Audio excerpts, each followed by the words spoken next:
All right. Good evening, everyone.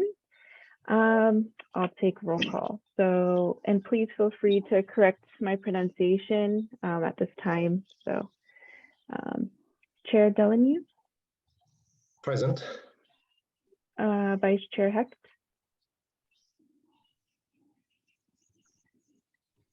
Here. thank you. Commissioner Texler, Here. Commissioner Liu, Present. Commissioner Van Rees, Here. Commissioner Humayun, Present. and Commissioner Whedon. Here. All right, we have a quorum. Thank you. I know we're going to have a formal introduction for our new sustainability coordinator, but I just wanted to welcome both Tanya and Casey, who will be our two new sustainability coordinators moving forward. So I guess we'll have a little bit more details as when we reach the item on the agenda. I wanted to open the floor for potential public comments. Do we have any comments from the public on items not on the agenda? This is Gary Hedden. I have a comment. Sure, go ahead. Not seeing myself on the screen here, but Gary Hedden, Los Altos resident. Hello, commissioners, honored commissioners. I'm representing Greentown Los Altos tonight, giving you an update on some of the things that we're doing. This Wednesday, for example, we have a talk at the library on, is there a heat pump in my future? And so I invite you to attend that. It's an in-person event, not remote, not live or remote. It'll be presented by two seniors who are at San Jose State University, and they've done some evaluations on this. Talked to experts, homeowners, contractors, and in fact, we'll have one contractor in the audience to handle some questions, specific questions that people might have. This is in conjunction with the Department of Environmental Studies at San Jose State, and the professor in charge there of this program is Catherine Cushing, who is a Los Altos resident. So anyway, I hope to see you there. That'd be great. There are some other things coming up. November is next month, and one of the things that Greentown likes to do, me in particular, is plant trees. And some of you know that. We've worked on the roadmap to a tree master plan for Los Altos, but we will be starting the next phase of the 500 Trees program. We got up to 311, so I've got a few more to go. That will be starting in November. And for those who like to ride a bike, Greentown will be leading the Winter Solstice Night Bike Ride in December on the winter solstice. And then looking further ahead, next March, we will be working with probably you and others on an EV fair or EV day, an event to promote electric vehicles. That's what we're up to at Greentown. Thank you very much.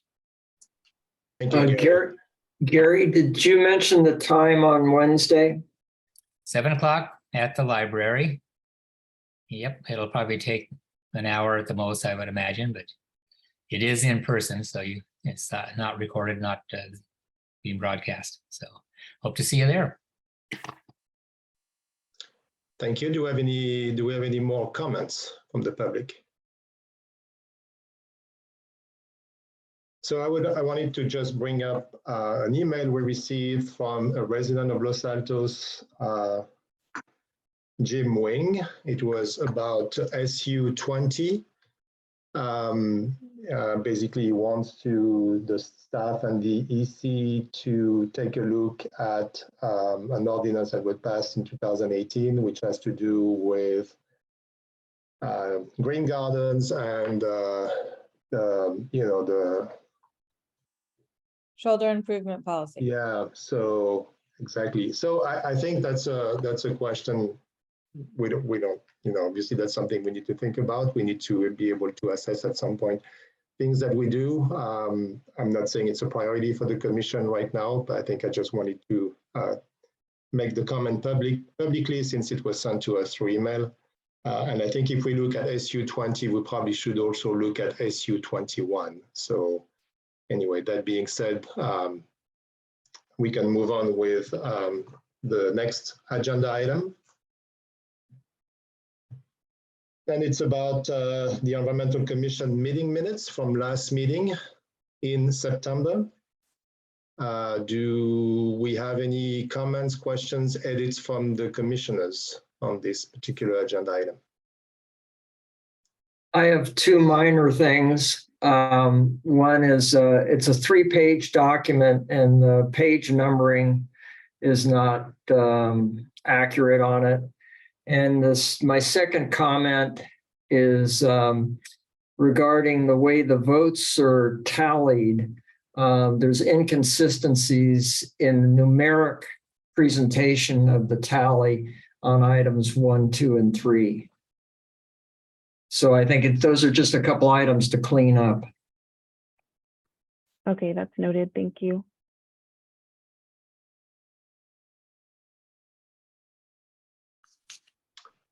I'll move approval of the minutes with the recommended changes. Do we have a second? I'll second it.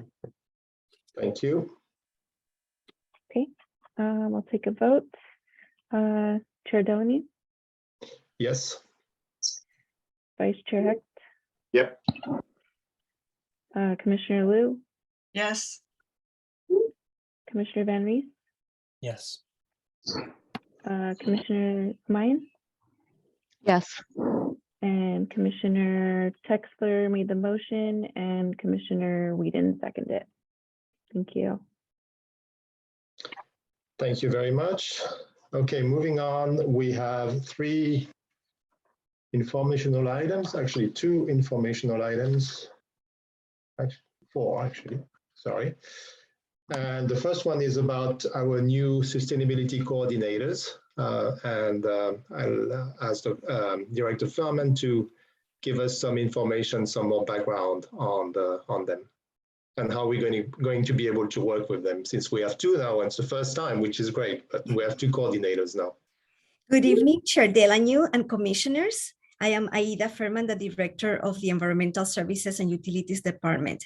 I am excited that now we have 2 sustainability coordinators in my new department after the city didn't have a sustainability coordinator for approximately 8 months. Before I ask Tanya Cadby and Casey Lidom to talk about their background, I want to take this opportunity to remind the Environmental Commission that this is a reset. The sustainability coordinators will be a backup to each other. They will focus and work together on the top 2 to 3 priorities, Environmental Commission priorities that are aligned with the City Council priorities, so the goals are completed successfully in collaboration with the Environmental Commission. Both sustainability coordinators will attend the Environmental Commission meetings and will take turns being the staff liaison. The sustainability coordinators will lead the tasks, activities, and schedule the various meetings, and will request a collaboration from the Environmental Commission on action items as necessary. Both sustainability coordinators should be included in email correspondence, and I should be copied. I also want to emphasize that the 2 sustainability coordinators are responsible for the other programs in the city, besides performing the work as Environmental Commission staff liaisons. They will work on, they're responsible for action items related to the city's stormwater program, as well as the solid waste program. Today is Casey Lidom's 9th day at the City of Los Altos. She's going through the onboarding process and getting familiar with the city's policies and processes. Tanya Cadby has been with the city for 4 weeks now and continues to get familiarized with the city's processes. Before I ask Tanya and Casey to talk about their background, I want to thank the Environmental Commission for their work while the Sustainability Coordinator position was vacant for many months. Thank you for your patience and understanding. And with that, I'm going to ask Tanya to talk about introduce herself and talk about her background, and then Casey Lidom. Thank you very much. Thank you. Thank you for the intro, Aida. So it's finally great to meet all of you. As Aida said, my name is Tanya Cadby, and I'm one of the new sustainability coordinators here at Los Altos. So just to give you a little background about myself, I started my career in environmental sustainability in 2014 as a regional manager for an environmental nonprofit called EarthShare California. There, I managed a variety of corporate social responsibility programs, such as consulting businesses in developing internal green teams and implementing their internal sustainability goals. I built community engagement programs and individual carbon offset programs and volunteering and giving opportunities. There, I received the National Leadership Award for my demonstration of effective leadership and drive to drive sustainability forward.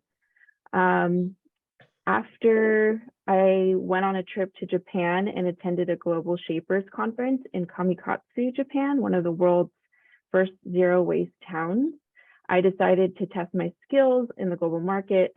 So I moved to Japan, where I worked as a project manager for the city of Uchiko's environmental department. That was very exciting. I got to implement a plastic bag ban. The first Earth Day festival, they had never really celebrated Earth Day before, and an educational program to K-8 public school students centered around plastic pollution prevention, just to name a few things. So after gaining experience working in a place in one of the world's most aggressive recycling systems, I decided I wanted to come back to the States, come back to my home, California, and test my knowledge here. So I became a recycling coordinator, where I implemented solid waste source reduction, reuse, and recycling programs, such as rolling out a sustainable foodware ordinance, so more aggressive AB 1276. I assisted businesses become green certified under the California Green Business Program. Most recently, at the City of San Jose, I developed, planned, and coordinated citywide programs related to the trust load reduction provision of the city stormwater permit to ensure compliance with the Federal Clean Water Act, prevent stormwater pollution, and promote a healthy watershed. So as you can see, I've worked in a variety of areas in the sustainability umbrella, and I'm extremely passionate about sustainability, and I'm very excited to be here helping the City of Los Altos implement its climate action goals and various other environmental programs I'll be assisting with. And just a little bit about me. In my free time, I enjoy urban gardening, hiking with my husky, traveling to new places, and living my values as a green living advocate. And I'm very excited to be here. Thank you. And I'll pass it off to Casey. Thanks, Tanya. Hi, everyone. I'm Casey. It's great to meet you all officially. A little bit about my background. It's kind of a different path, but I recently graduated from the Master of Urban and Regional Planning program at UCLA, where I focused my studies on environmental analysis and policy. And through that program and different coursework, I was able to explore my interests in climate mitigation and adaptation, resilience, and environmental justice. And I also was able to complete a capstone project that involved researching and recommending climate adaptation indicators for the Los Angeles County Chief Sustainability Office. So I learned a lot through that work. And I'm really excited to further build my skill sets and my knowledge through this role as a sustainability coordinator. During the graduate program, I also served as an environmental justice fellow for the Liberty Hill Foundation, which is a philanthropy that supports social and environmental justice work in Los Angeles. And through that position, I was able to engage with local community-based organizations and other jurisdictions on climate programs and land use policy. Prior to the urban planning graduate program, I worked as a structural engineer for about 5 years. And before that, received my bachelor's degree in civil and environmental engineering and a master's degree in civil engineering with a focus on structural engineering. So I was in that role for about 5 years at a private consulting firm in the Bay Area and gained a lot of experience in kind of technical engineering skills, but also in project management and project coordination. And also gained my license as a professional engineer. So I look forward to bringing my various experience and skill sets to this role as a sustainability coordinator. And I'm really excited to work on projects that I'm passionate about. And I look forward to working with you all. Thanks. Thank you, Casey. Thank you, Tanya. Great backgrounds. It's going to be great to have you on board. And welcome again on behalf of the commission. I'm sure the commissioners here will join me in welcoming you to the team. We work as a team. That's the idea. So I will ask the commissioners if they have questions for our new coordinators or for Director Farman regarding how it's going to work, and we're going to work together. If you have specific questions, please feel free to ask.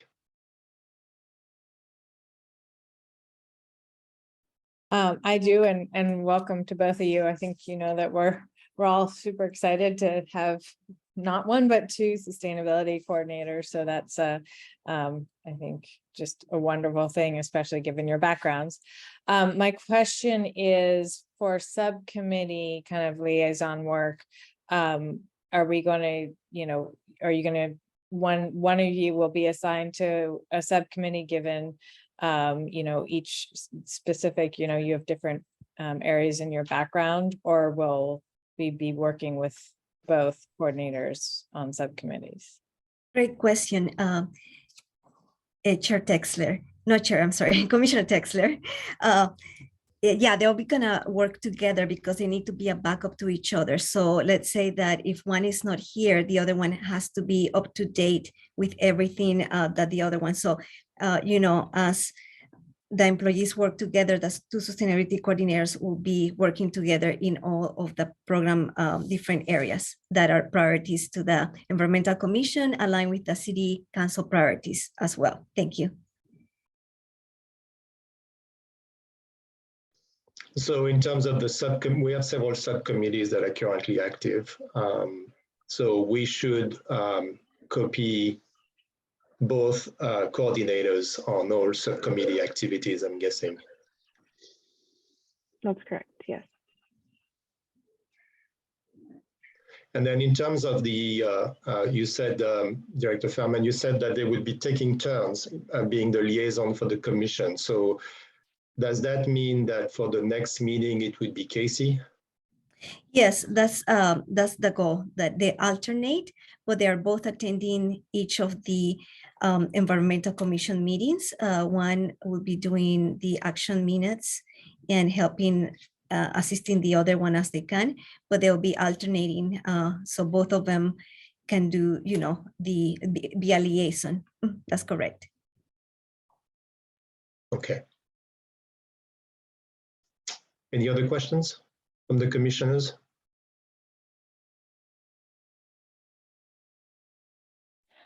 I just want to say welcome to both of you. We're very, very excited to have this amazing, strong team, and look forward to working together.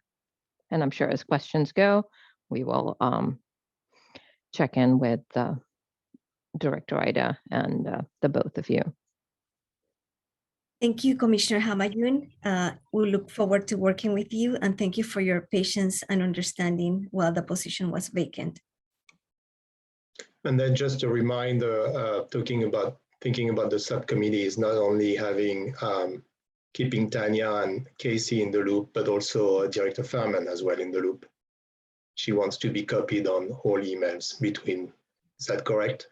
That's correct, Chair Delanu. Thank you. Do you want to be invited to the subcommittee meetings too? No, it depends. The sustainability coordinators will handle those meetings, and they will let me know if it's a meeting that I need to attend. Thank you. Okay. No more questions? All right, thank you. Thank you. And again, Casey and Tanya, welcome. Welcome to the environment. Welcome to the city and welcome to the Environmental Commission. Next agenda item is actually we have an outside speaker today to talk about, give us an update on state and federal climate action. The speaker is Ken Branson. Ken Branson is a policy advisor to our state senator.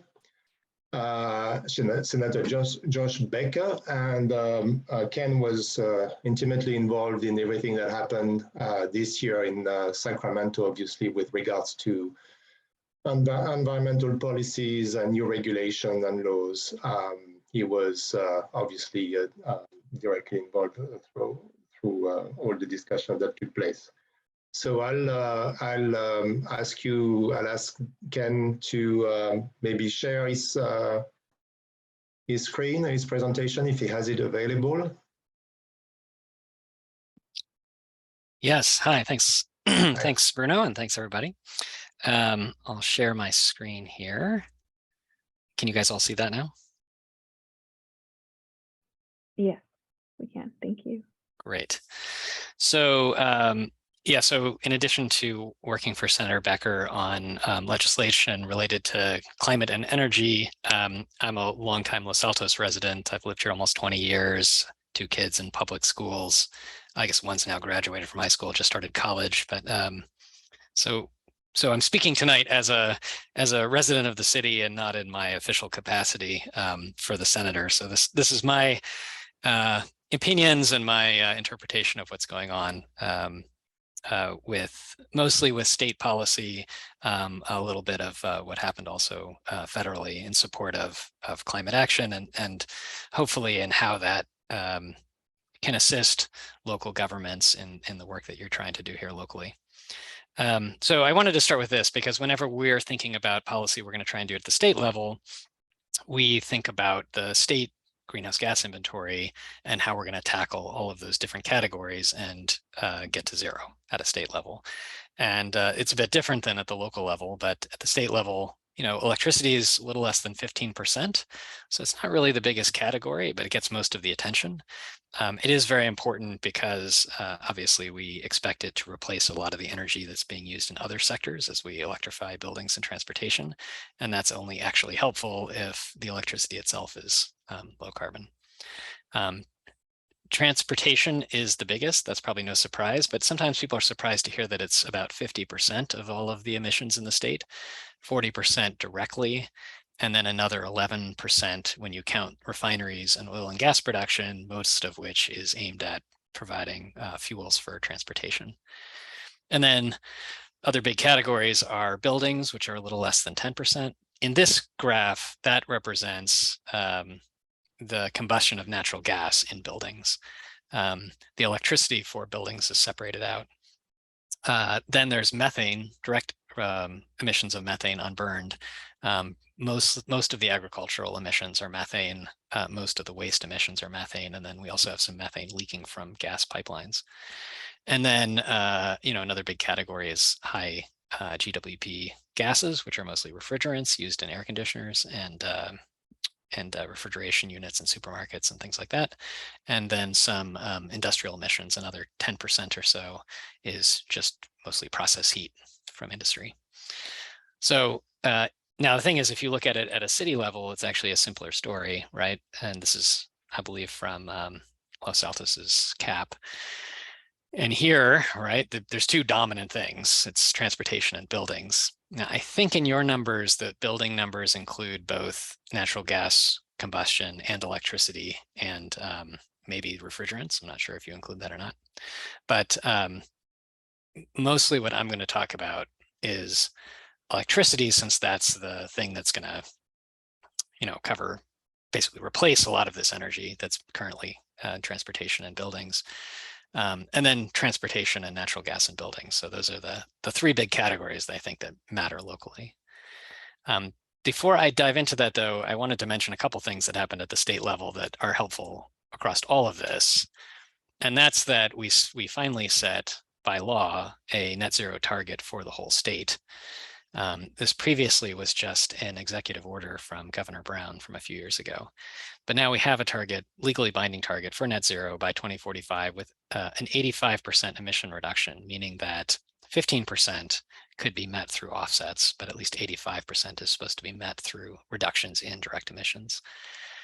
And this is actually particularly important because up until now, the State Air Resources Board, which oversees all of this, really didn't have solid footing for authority past 2030, the 40% reduction by 2030 target.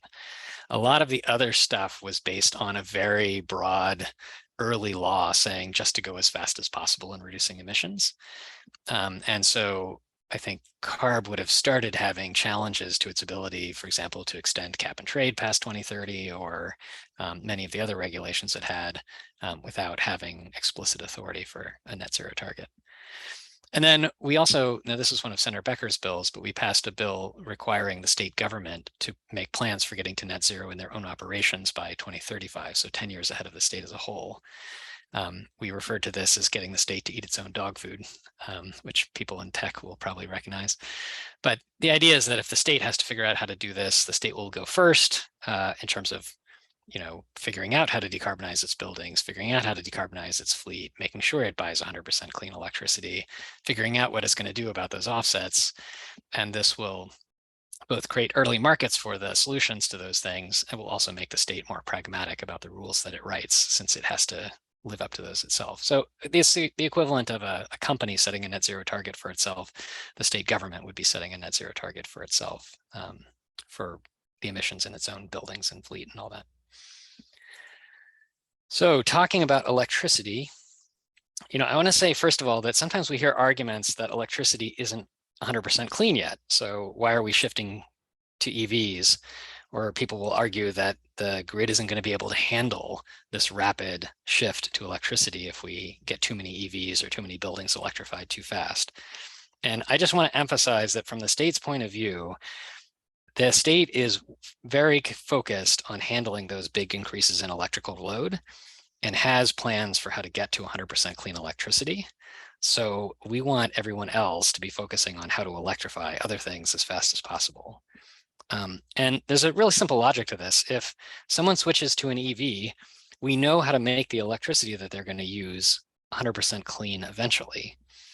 But as long as they're driving a gasoline powered car, there's nothing we can do to clean that up. So it's really important to get people to switch the machines that are using dirty fuels to machines that use things that can be clean sources of energy, even if we have to keep working on cleaning up that energy in the background. So as I put a bunch of things on here, I'm not going to cover all of it, but you can see the state's taken a bunch of actions to make sure that that electricity supply is getting cleaner. So notably, we had a bill, SB 100, that was passed in 2018 that set a target of 100% of retail sales of electricity would come from zero carbon resources by 2045. We had a bill this year, was one of the governor's package at the end of the legislative session, to set interim targets for that, to make sure that we're not backloading that, right? So now the goal is to get to 90% clean electricity by 2035, 95% by 2040, and having the state agencies get to 100% clean electricity by that earlier 2035 date. There's another thing it's a little hard to get into, but right now the way we measure whether or not a utility is providing 100% renewable energy is just looking at it on an annualized basis. So did you buy as much on an annual basis from solar and wind as you provided to your customers on an annual basis? But you can see how that can go wrong, right? Somebody could just buy a lot of extra solar in the middle of the summer and claim that they're 100% renewable, when in fact in the middle of the night and all winter they're using power from gas plants or imported power from coal plants or whatever else. But the way that the accounting works was letting people give us a false sense of how well they were doing. And so one of the bills that we passed this year requires utilities to actually measure the percent of electricity that's met by clean resources every hour of the year. And this is something that Google started, this whole idea of 24/7 carbon-free energy, and how do we actually measure that? So we're now going to start requiring the utilities to give us a much more accurate view of that, which will fix their incentives and encourage them to procure the kinds of resources that we actually need to be able to run 24/7 on cleaner energy. There's a bunch of other reforms. The other thing I want to point out here is that the state has done a lot of things this year to make sure that the electricity sector is also going to be reliable as we're trying to make it clean. So it was controversial, but we extended the life of Diablo Canyon out to 2030, mostly because it was providing 2 gigawatts of carbon-free energy. And if we were to shut that down, we would have had a lot of concerns about whether or not, we might come up short and have rolling blackouts and things like that. So the state is prioritizing making sure that we are adding capacity and not retiring other things until we have added enough capacity to play it safe. And on that note, the PUC just last week put out a draft ruling saying that we should be planning around a high electrification scenario and a lower carbon emissions limit by 2030, which is then going to feed into things like, how does CAISO plan transmission, and do they green light transmission projects to make sure that we can deliver all that extra electricity? And so anyway, my message here is that we're doing a lot of things to make sure that we keep the lights on and we green that electricity. And so please do not let concerns about emissions or reliability be the reason to slow down efforts to electrify buildings and vehicles. So we're going to switch to transportation, and I'm going to, for fun, I'm going to talk about this in terms of carrots and sticks. So, what incentives do we provide to make it easier for people to make the choices we want, and what mandates do we put in place in order to force things to happen? And so with transportation, I'm going to start with the mandates, or the sticks. And you probably all read that CARB recently put out a new regulation that will require all passenger vehicles to be zero emission by 2035. What doesn't always get in the headlines is there are also lots of interim targets there. So statewide, 35% of all new vehicles by 2026 will have to be zero emission. And we're really expecting this to push things along pretty quickly. They're looking at similar rules. There's an existing advanced clean trucks rule that they're looking at strengthening, but this is similarly going to require a pretty large percentage of medium and heavy duty vehicles to be zero emission by 2045. That's sales of new vehicles. And then on the advanced clean fleets, this is actually looking at not just new vehicles, but forcing fleet owners to start turning over their vehicles and transitioning their fleets to be zero emission with earlier deadlines. And then there's the Clean Miles rule, which actually has gotten a lot of attention recently because of Prop 30. And this is the one that's going to require ride-hailing companies like Uber and Lyft to achieve certain percentages of all of the vehicle miles traveled by the people driving cars for their services to be electric. I think it's electric. It might be zero emission. But they have deadlines of 90% by 2030. So there's a lot of things pushing sales of vehicles, and in some cases for fleets or ride-hailing companies, the actual vehicles within those fleets to be zero emission. And then on the incentive side, to make it easier to achieve that, or to make it less costly for the public and fleet owners and all that to achieve these targets, are enormous amounts of money now in the Inflation Reduction Act. There's a whole series of different state programs providing rebates for cars, some funded by cap and trade money, some funded by the general fund and other sources. And then similarly, several different grant programs on the medium and heavy duty side. And actually in the budget, I think more of the money is targeted at medium and heavy duty, where we have less momentum already in the market, to make sure that starts to move more quickly. And then, those are carrots, but there's also, in some ways, other incentives by making gasoline less favorable, by having cap and trade price baked into the price of gasoline or the low carbon fuel standard. And in both cases, that's sort of disadvantaging the polluting fossil fuels and using that money to put lower carbon fuels on a more level playing field. So with the low carbon fuel standard, encouraging biofuels and electric charging of vehicles, and subsidizing that effectively with money collected from fossil fuels. So Now, I just comment because that's somewhat controversial that people complain that the cost of gas is so high because of these kinds of policies. But in fact, it's a pretty small factor. Cap and trade adds about 30 cents a gallon to gas. Low carbon fuel standard adds about 15 cents. So together about 45 cents, which is obviously less than 10% of the current gas price and comes nowhere close to explaining the higher prices we pay in California versus the rest of the country. But they are very important in helping to bring to market alternative fuels, lower carbon fuels, and to encourage EV charging. So obviously, oops. There are other things that are kind of in the way of this movement to decarbonize transportation, and so one of them is this question of whether people have access to charging. That's probably the number one existing issue. And so if you look at the ways that we are trying to reduce those barriers, the new building codes have a requirement for quite a bit more in the way of requirements about spaces that are available for EV charging. And then this isn't widely known, but these building codes are updated every 3 years, but they do look at making typically clarifying changes every 18 months as a sort of half cycle change.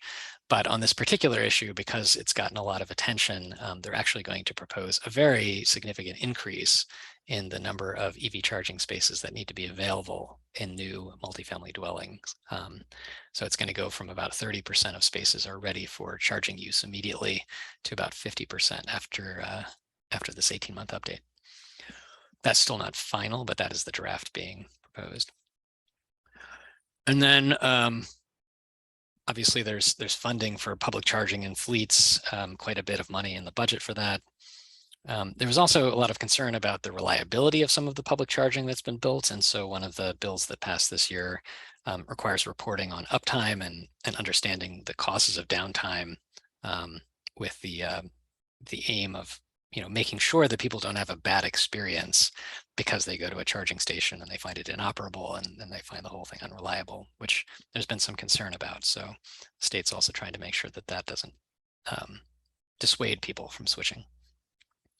So I talked a lot about zero emission vehicles and electric vehicles, but obviously the other strategy here is around reducing the amount of miles that people have to drive at all. And this is probably an area that gets more attention locally with efforts to make bike lanes better and making it easier to walk and public transit. The one thing that I can point to that happened at the state level was a bill that eliminated parking space minimum requirements for buildings that are close to transit hubs. And so this should encourage people who work in those places to take transit to work because of the lack of parking. And people who live in those places may find it easier not to have a car and to take transit. We also tried to do a bill to create what's called seamless transit so that it's easier to switch between the different transit agencies all around the Bay. Something, if you've ever been to London and used the Oyster card, you can go on buses or subway, something similar to that. Unfortunately, it did not pass, largely, I think, out of concerns about the cost of implementing the system, but we shall see about bringing it back next year. All right, then I was going to talk about buildings. Buildings are one of the larger emissions categories statewide. I said about 10%. It's also one of the categories that local governments have the most power to do something about. As long as the equipment in homes and commercial buildings depends on burning fossil fuels for heating, there's really not that much we can do to eliminate those emissions. So it's going to be very important that we replace that equipment over time. And really the only question is how to do that in a way that's reasonable and fair for those building owners. And I think, as you all know, that's going to be very hard. This is actually going to be one of the harder categories to work on because it requires millions of different owners and tenants of buildings to actually go to the trouble of replacing all of those appliances that they currently depend on that use gas. Now, obviously, when you're in a hole, the first thing you should do is stop digging deeper. And so I think that building codes that prevent people from installing new fossil powered equipment is the obvious first step. And I'm going to talk about that in a minute, but mostly I'm going to focus on what the state and federal government are trying to do to transition existing buildings away from natural gas, because that's a much more difficult challenge. So I'm sure you're aware that the Inflation Reduction Act included a lot of incentives for switching homes from gas to electric. There are tax credits of up to $2,000 a year, and you can earn that every year if you spread out your projects over multiple years. And then there's very generous rebates available to low and moderate income households. And you know, if you're like me, you kind of thought, well, I don't know, Los Altos, how many low and moderate income people are there in Los Altos? But actually, this is based on the area median income. And so you're considered low income in our city if your family income is up to $133,000 a year. And moderate income is up to $250,000 a year in income.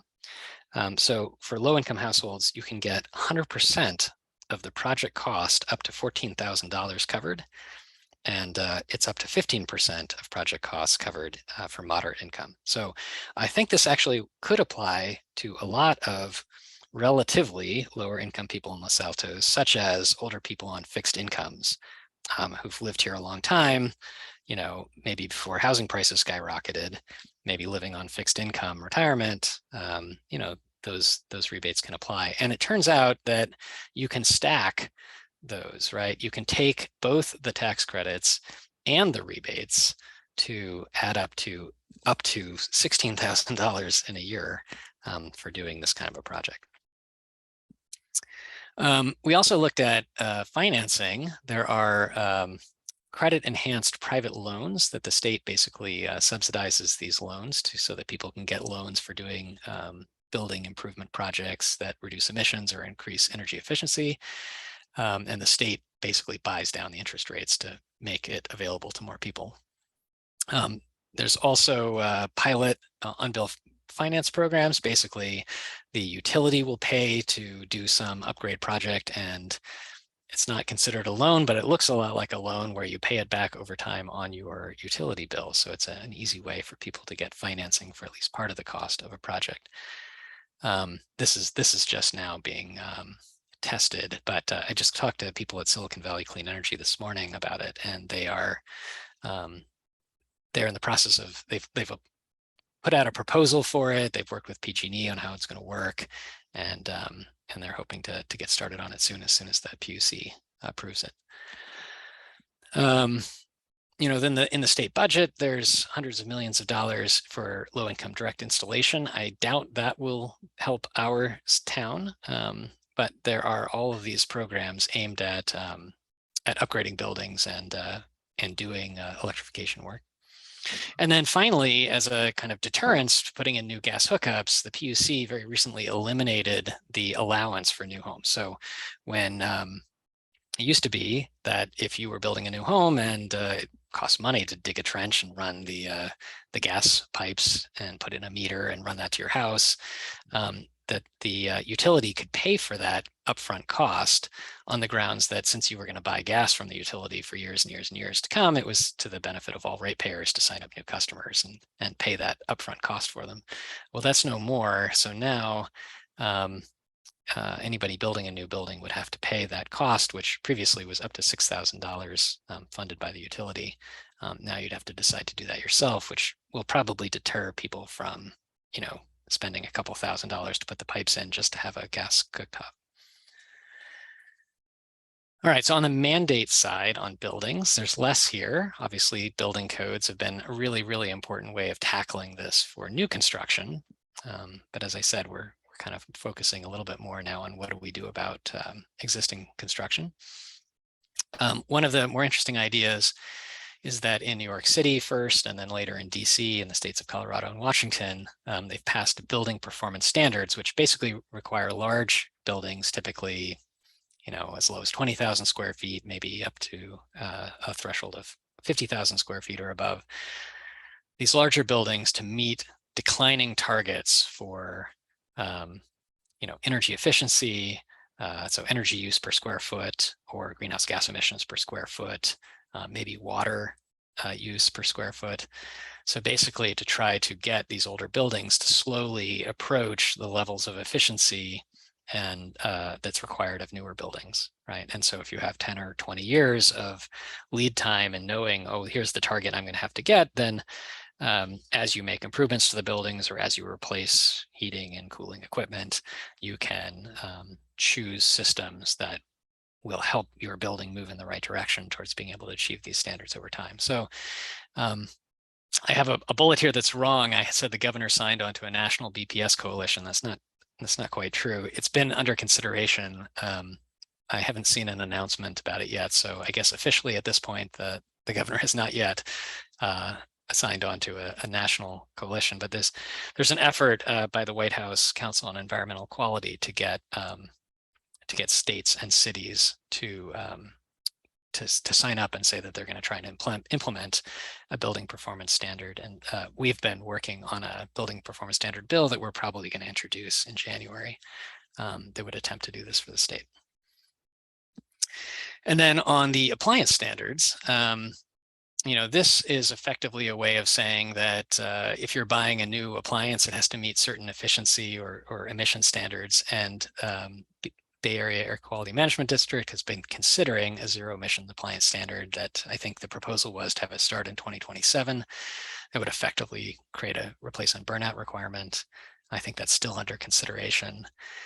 CARB actually put a proposal into the rules that are required for how it's going to fix non-compliance or non-attainment problems under the Clean Air Act. So they've basically now committed to the EPA that they're going to implement some kind of zero emission appliance standard or something with an equivalent ability to reduce NOx emissions statewide in 2030. So it's not officially a rule, but it looks likely that they will implement something like that. So again, starting in 2030, that might mean that statewide, we would have effectively, you wouldn't be able to buy and install a gas appliance starting then. So, if that is actually going to be the case, then it would make sense that we should encourage or really help people to realize that they should start replacing their gas appliances with electric appliances during the period in which the Inflation Reduction Act is providing a huge amount of financial incentives to do so, because starting in 2030, you won't have any choice, let's say, right? So now if your furnace burns out in 2035 and you no longer have any of those financial incentives to fix it, but you can't buy a new gas furnace, you're going to be unhappy that you didn't think about this and do it back in 2027 when you would have gotten lots of money to help you do it. So I think we can actually do people a service by making sure that they don't wait too long.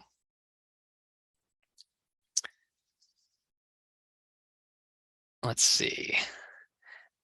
One other thing I was going to mention here is that there's another barrier we face, which is just kind of a lack of familiarity. A lot of times contractors don't even know what a heat pump is, or they've never installed one before. They'll tell you you should just put in a new gas furnace. That's easier because they don't know how to do anything else. There's also probably currently a shortage of electricians who can do some of this work. So we have a lot of things that need to happen to both educate and to increase the size of the workforce to be able to do this. There's been a lot of complaints about local governments being inefficient about the permitting process because they're also less familiar with it. So potentially that's an area where Los Altos can look at what its practices are.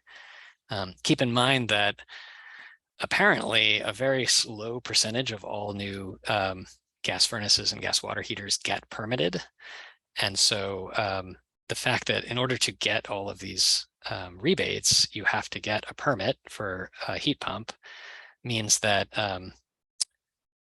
there's already a disadvantage for people installing a heat pump in that they actually go to the trouble of legally permitting it versus often skipping that step for gas appliances.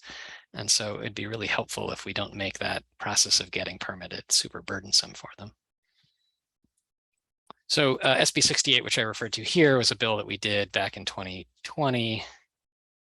no, sorry, 2021, that basically is having the CEC publish best practices for consumers and contractors and local governments on how to make this whole process, so that people know what the options are and they can figure out the sort of least cost, fastest, cheapest way to do this.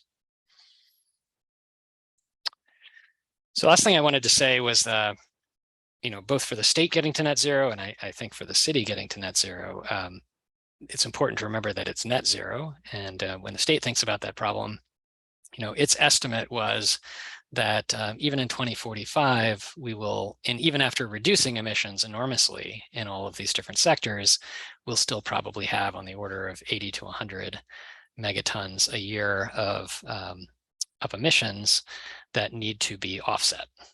And so what does that mean? And how are we proposing to account for those offsets and keep track of those offsets, and who's going to buy those offsets? And so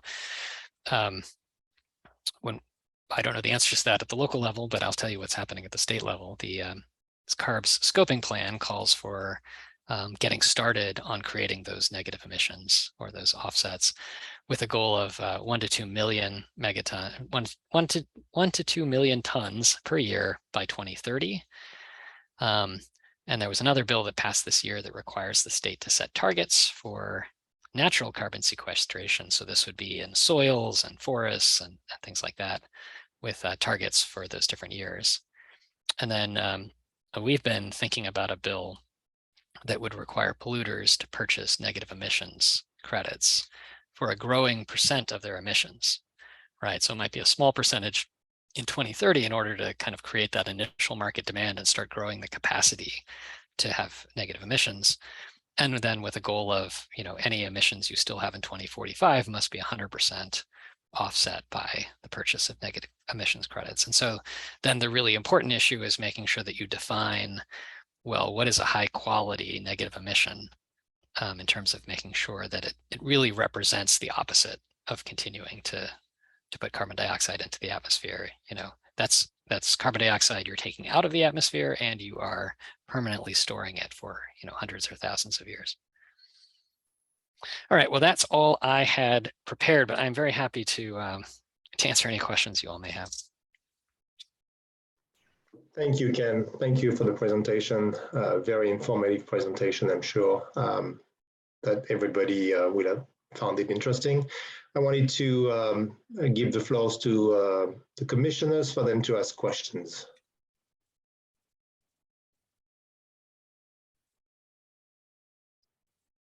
Go ahead.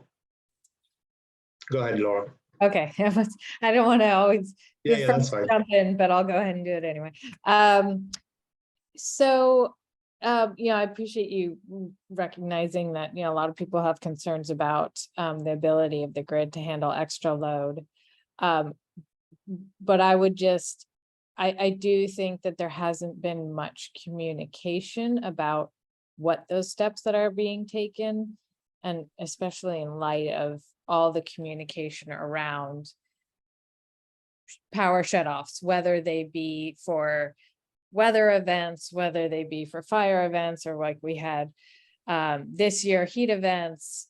So, people are just hearing so much about that. And then there's not a lot of communication about what are the steps being taken to ensure those things, that the grid is prepared. So that's not a question, it's more just a observation of Yeah. what we've heard a lot, I think, from our residents as we've considered REACH codes. Mm-hmm. So a couple of things on that. The power shutoffs that are the result of concerns about weather and potential wildfires are unrelated to the capacity available to the grid, right? It's all about saying, in a high wind environment with a drought, we want to shut off power. For the city of Los Altos, this is not an issue, right?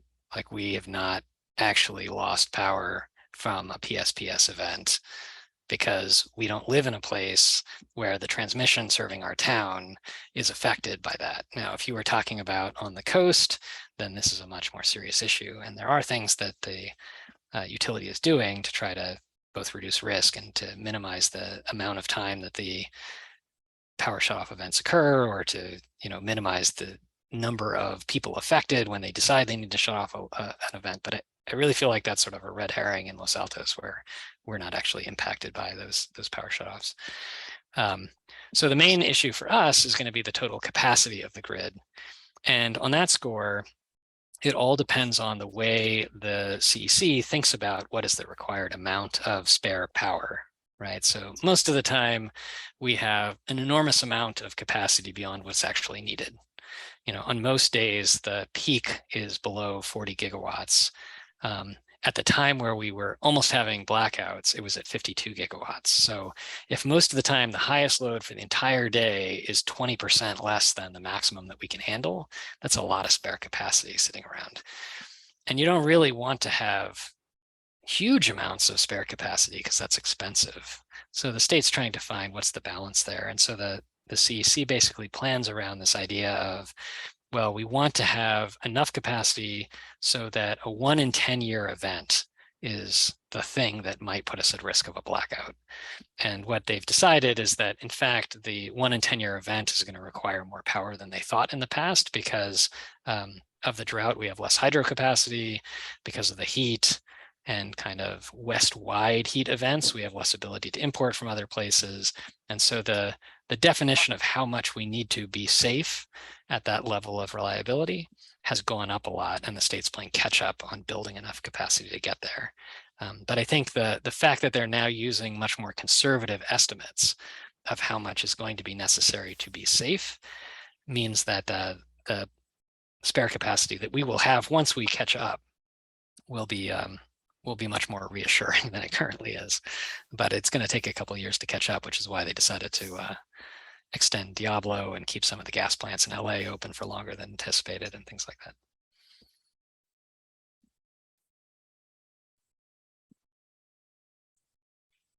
Do we have other questions?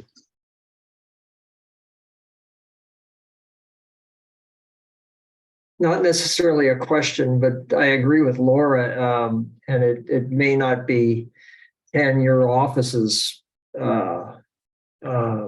duty or whatever, but the more you can encourage the type of explanation that you've given here on the planning that's going into preparing us for the electrified future, the better off I think it would be for citizens as a whole, and certainly for Los Altos, because that's one of the most significant pushbacks we have is people don't trust or don't understand, so they do not trust.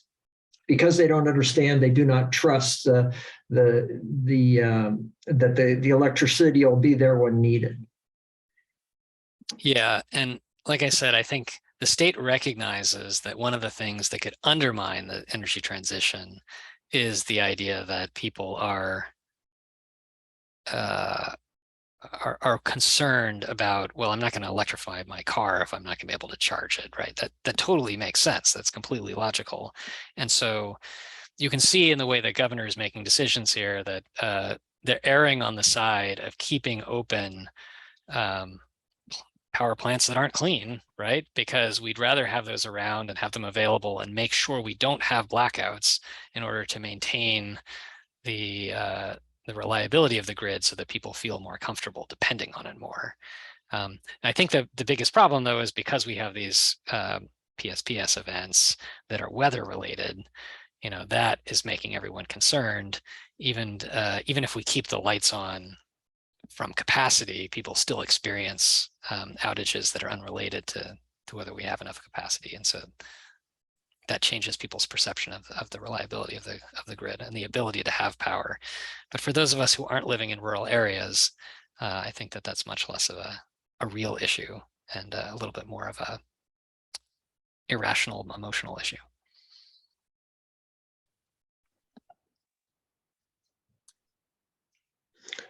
So I have a couple of questions.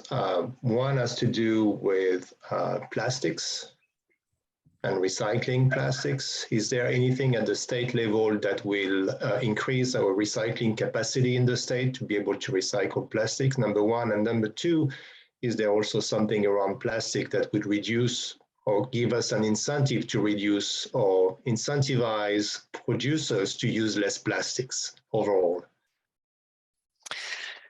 I'm not sure I know all the answers to your questions. There was a pretty major bill that was passed this year, AB 54 by Senator Allen.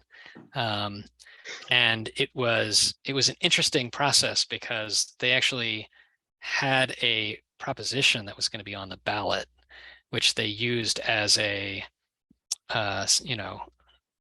hammer in the negotiation of the bill itself, and got the plastics industry to go along and support something that's sort of a producer responsibility approach to plastics.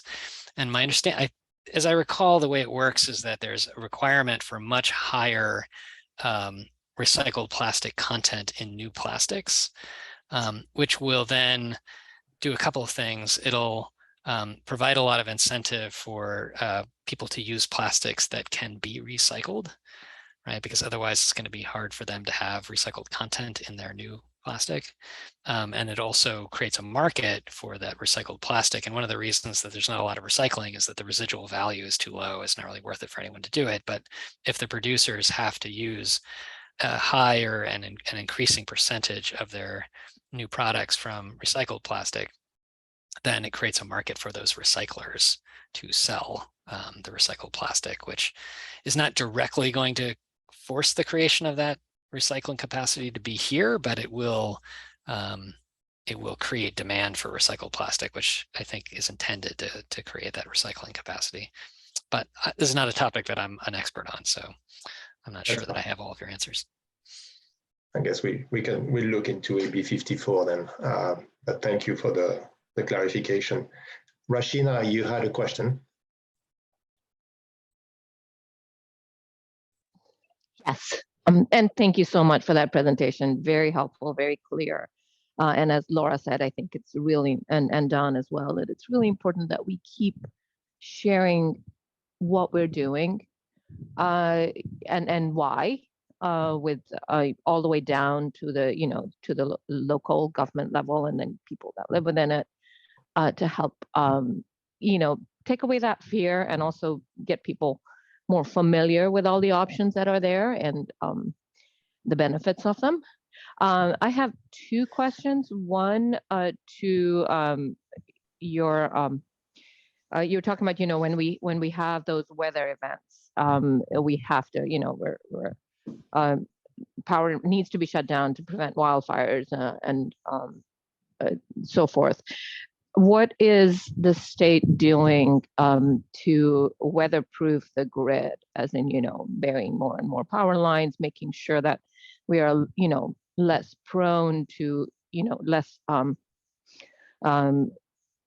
to fires that are caused by electric lines, et cetera. So that's the one question. I'll ask my second one so that then I can mute myself. My second one's kind of related to what Bruno asked is, what about composting? Now, there was a big push nationwide. I know some of us do a lot. There's a lot that just goes into landfill.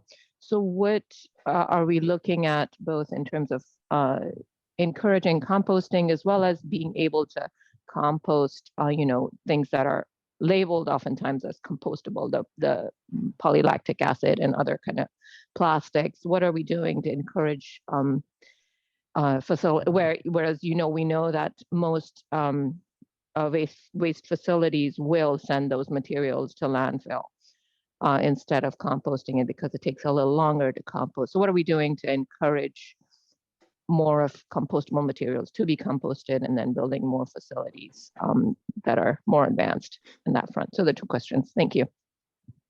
Okay, I'm going to try to remember these, but you guys may need to help me. So on the first one, what are we doing to kind of reduce the number of PSPS events, and maybe more importantly, to prevent wildfires? So there's a few things there. PG&E experimented with putting line sensors on so that they could almost instantly detect a potential fault on the transmission lines that are in places that are prone to fire events. Now, in the short run, that actually created more power shutoffs, which was really annoying to people on the coast. But they also found that it dramatically reduced the number of what they call ignition events. It turns out that they actually have ignition events pretty frequently, most of which don't amount to anything, or they can put out very quickly. But it's kind of disturbing how many there are from these faults when a branch falls on a wire. And so by immediately de-energizing that line, they can usually prevent even the beginning of an ignition event. So things like that, where they can apply technology to it to try to prevent fires. They're doing things where they're kind of segmenting their lines better. So when they need to shut something off, they can shut it off much more selectively so that they cause power outages to far fewer people. There are areas where, sort of like the internet, rather than having only a single wire that can provide a connection, there can be multiple routes, so that if one of them has to be taken out of service, maybe another one can stand in instead. But again, the biggest problems are in areas that, are rural, don't have that many options, and are more prone to fires. And so for that, there are plans to do undergrounding. There was a bill this year, which I believe passed, which tried to get at some of the problems with it's kind of a disconnect between the timelines in which the utility has to propose its plans for how they're going to do rates and reimbursements versus wanting to have a much longer plan for how they're going to do undergrounding. And because of that disconnect, it actually made it very difficult for them to put together wildfire mitigation plans that looked at undergrounding as an option and also fed into the kind of approval for the investments they were allowed to make and recoup. And so hopefully that's going to fix that and accelerate their ability to sort of figure out what they're going to underground. So there are actually quite a few things going on. These things take a long time. It takes years to underground a line, and it's very expensive. And so, we really have to decide. The answer is not to underground everything. We don't want to pay those kind of rates, and so the state has to take a risk-based approach to say, these are the riskiest places. Let's start there. Let's underground a few things. Hopefully that starts to reduce the risks. And then obviously there's a huge amount of money going into vegetation management to basically cut things back from the lines. They're years behind schedule for doing that work. But that's also a really important aspect of preventing fires out in the long distance transmission lines through wooded areas. So there's a whole bunch of things going on in that space, but it's not like that problem is going to be solved really fast. It's going to take years of investment. Okay, let's see. On the other question, remind me of the topic of the question, someone. The compostable items. Yes. Compostable. Yes. Well, so again, there's a CalRecycle requirement for diversion of organic waste. I'm sure you guys are familiar with it. And part of that is to move that organic waste to places where it can be composted. And then one of the requirements is for local governments, and again, you guys probably know this better than I do, to buy some of the output of that composting process, either as soil additives, or people have talked about basically doing that composting in digesters that would produce methane that maybe the electric companies would buy for the purpose of generating power from biomass. But there's this whole requirement, which is somewhat controversial, over the fact that we have to divert so much organic waste, and then we have to, as local cities, buy the products from that so that we create a market for the people doing that composting work. On the question of compostable, I believe it was in 2021 that there was a bill about proper labeling. So it's kind of a truth in advertising bill that you couldn't use compostable or other terms like that unless it really could be composted in a, not necessarily at home, but in a composting facility. And then the other materials in it were acceptable for that compost to be used for agricultural purposes, because in some cases, yeah, technically it was compostable, but then it was considered contaminated in a way that, you know, farms couldn't use it to grow crops, in which case that would kind of kill the real ability to become. So I think in that case, there's an effort around saying, hey, if you're going to claim it's compostable and we as consumers trust that labeling and buy these things thinking we're doing the right thing, then you actually have to be using a material that really is compostable. But the threshold there is not compostable in your home compost. It's compostable in something that, you know, has higher heat and density so that it will actually break down. I don't know, did I answer your questions? Yeah, I think you did that, Rashida. Yes, yes, yeah. I guess just on the compostable one, you know, the PLA type materials that are compostable, you do need a little bit more advanced facility. Is there a push to, you know, to make that more widely available, or you know, to ask waste providers or, you know, composting facilities to be able to take that, because that would solve, you know, some amount of the reusable plastic, or sorry, the single-use plastic, you know, waste that is generated if folks could use compostable plastics. Yeah, I don't know the answer to that. All right, thank you. Do we have time for maybe one, maybe two more questions if we have any? No more questions? All right, well, thank you for inviting me. Thank you. Thank you for your presentation. Very informational. I appreciate it. I think it was very good. Thank you very much. All right. Yeah. Thanks, Ken. Sure. All right, moving on. We will have three presentations by staff about the Commission's work plan, some parts of the Commission's work plan. First, the REACH codes. I don't know who is going to give us an update on what's going on with this from the staff side. Yeah, that's going to be me. Thank you. Yeah, so just to give a little summary background on the REACH codes. So the Environmental Commission REACH Code Subcommittee completed their work regarding REACH codes when they went to City Council on September 6, 2022. The City Council directed staff to implement 4 recommendations listed in the staff report. Those recommendations are as follows. The staff recommended the completion of a cost-effectiveness study based on the recommendations of the Environmental Commission on REACH codes to determine or quantify any fiscal impacts associated with code compliance. The second was that staff recommends the City Council to refer the recommended codes to the California Energy Commission for comment. The third is that staff recommends the City Council to affirm or readopt the current REACH codes to continue after December 31st, 2022, should the CEC review or cost effectiveness study not be completed by the state. The state codes will preempt local ordinances that are not adopted again after the state. And the fourth is that staff recommends the City Council direct staff to review what other peer and local agencies have adopted with regards to REACH codes after the new state codes take effect on January 1st, 2023. So that being said, going forward, staff will continue to work on the City Council directives that I just stated and in fiscal year 22-23, and we will provide updates to the Commission as needed, and staff will go forward to City Council on item 3 on November 15th, 2022. And item 3 is the recommendation to affirm or readopt the current REACH codes.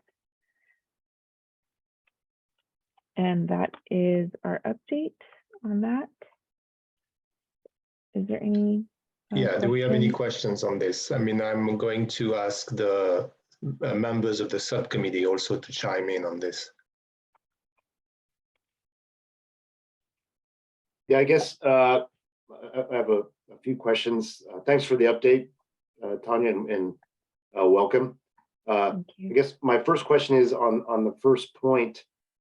I think it was the first point. The CEC cost analysis has the staff. Is the staff working with the CEC yet, or where do we actually sit on that bullet point, on that recommendation? Yeah, thanks for your question. So we're currently working with our building official in development services to get a cost effectiveness study, but we don't have a definitive timeline on that. So have you worked with the have you contacted the CEC yet? Commissioner Hecht, Aida Furman, Director of the Environmental Commission, Environmental Services and Utilities Department. So we're going to have a meeting with the SBCE on this. We were waiting for months to receive a cost effectiveness study and still not completed, unfortunately, after many months. So right now they have informed us that in November they will have completed a study for that. As far as the local cost analysis study, that's the one that Tanya was referring to. Staff is coordinating with the building official on that item at this time. Thank you. So thanks. Just to clarify, so the first point you mentioned was the CEC will be done in November with a cost analysis study. Is that what you've heard?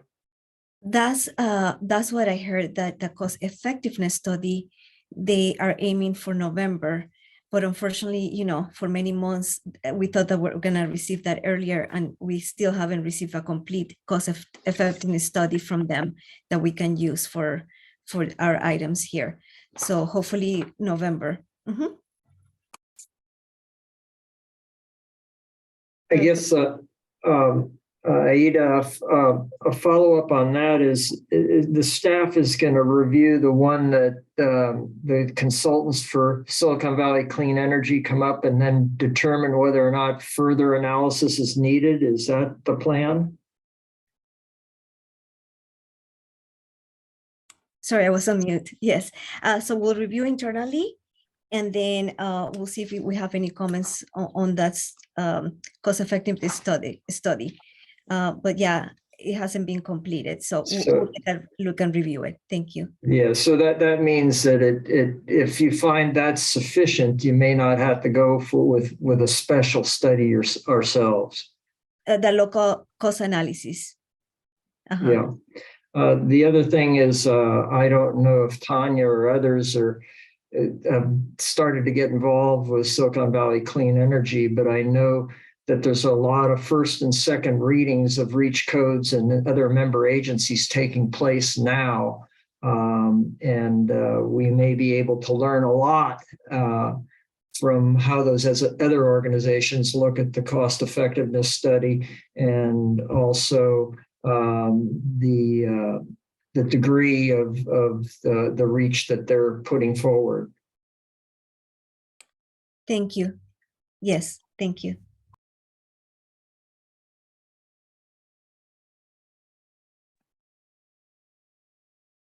So I had a question too about, is there an update on, is code language being developed for the next phase of REACH codes, or are we focusing just on the renewal of the current and the cost effectiveness? If Director Sorns is attending the meeting, I will defer to Director Sorns.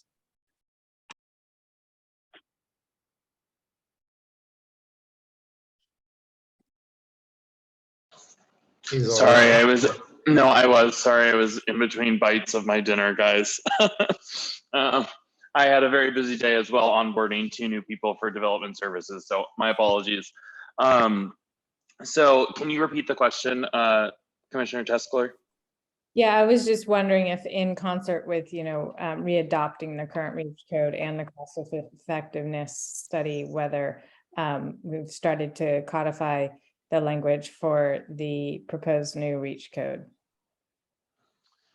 So working on the readoption, as council directed, is that's obviously the first and foremost priority, to be able to get that in place so that we're not preempted by any other laws. So that's coming first and foremost, and that's kind of just also bandwidth of staff, but also council agendas before the end of the year. So then there will be that inevitably by the time adoption happens for the state required building code adoption and then our readoption of existing REACH codes, we will then have a little bit more of time to go through with a fine tooth comb to actually refine the new REACH code language so that we can peel back that together with a cost effectiveness study once that's completed and bring that back at the beginning of next year. Thank you. So you're thinking about bringing that back to the council at the beginning of next year? In all honesty, in the reality of the timeline, there's only after tomorrow's city council meeting, 3 city council meetings for the rest of 2022. There is not going to really be enough time to bring that back after just affirming the readoption of the existing REACH codes with the 22 CBC adoption, which has to go pretty quickly on the next city council agendas. So realistically, yes, it would happen early next year. That's fair. So my question in relation to that one is, when can we expect to, first, the subcommittee, the REACH subcommittee, to take a look at the draft ordinance for the new REACH codes, number one, and number two, when can we expect as the Environmental Commission to review the draft ordinance for the new REACH codes? I would say we'd probably be able to start reporting something to you guys maybe in December at some time as to the reality of when an actual draft ordinance with the new REACH code provisions would be readily available for you to all review. All right. So we have, I don't remember exactly the exact date of our December meeting, but it's around the 10th, I believe, 10 or 14. So maybe that's something that we can pencil, as a potential agenda item for that meeting. Obviously, it would have to be discussed by the subcommittee before that, and they would have to be comfortable with it. So I'll let them work with staff on the next steps. All right, thank you. Any other questions from the other commissioners about the REACH codes? No? Okay, so moving on, let's talk about the tree protection ordinance now. So we're talking about the tree preservation guidelines or the new ordinance with regards to how are we going to preserve trees in Los Altos. And that should be an update from staff as well. Yes, thank you. Again, just to give a little more background, on May 24th, 2022, the City Council directed the Environmental Commission to work with city staff to evaluate the city's tree protection ordinance and recommend changes as needed. The city recently hired a new two new sustainability coordinators, one in mid-September and another in mid-October, who are we are familiarizing ourselves with the CAP and the city protocols, as well as what was presented to council and other presentations presented by the tree protection subcommittee. So the tree protection ordinance is the second priority in the Environmental Commission work plan. So currently we're in the process of meeting internally with the Development Services Department staff. They are responsible for processing tree removal permits, and we're gathering information on current processes. And then once we complete that, we will bring our recommendations to the Environmental Commission subcommittee at a later date. Any questions on that? Yeah, so I'm going to defer to the subcommittee on this and have them lead the discussion. So a couple questions on the sequence of the process for this one. The council asked Environmental Commission to provide guidance on technical issues. So the subcommittee has been working on researching ordinances from, neighboring cities, and understanding what is happening at the statewide level as well as in the region. So before the staff comes forward with recommendations, I think it would be really good for staff to work with the subcommittee to take that learning that we have developed, as well as, I think my understanding of the process was that the subcommittee will present with staff to the Environmental Commission the formal technical guidance, which will then be taken into the development of updating of the ordinance by staff. So I'm just wondering what you're envisioning that process to be. Thank you, And we do Commissioner. have, just to add to that, we do have mostly weekly meetings for the subcommittee, which we would like staff to attend if possible going forward. So we should coordinate that. Thank you for your question, Commissioner Hamayun. Yeah, the process is right now, our two new sustainability coordinators are working on that, doing their own work for that for now. And then very soon in the near future, they're going to be setting up a meeting with the subcommittee for the tree protection ordinance.